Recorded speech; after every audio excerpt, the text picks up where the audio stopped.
Senator Dennis Rodriguez Jr.'s Bill 210 adopts a whole new list of rules and regulations for medical marijuana, but this time with rules that would allow for medical marijuana tourism.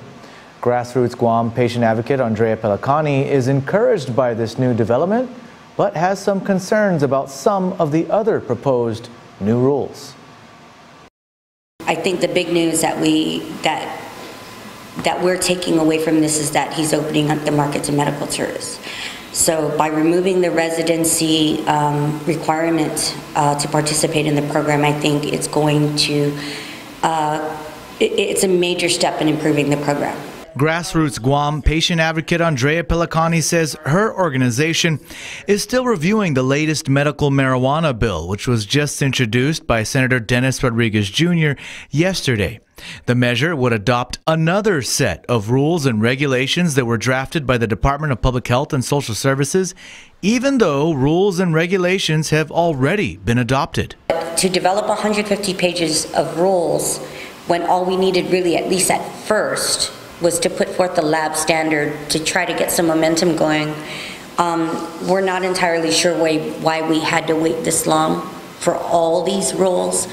We don't think it was necessary, it wasn't required. Pelicani says they're not opposed to sensible rules, but they are concerned about some of the changes these rules are proposing.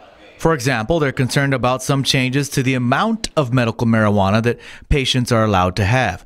Under the current rules and regulations, patients are allowed to possess up to 2.5 ounces of medical cannabis.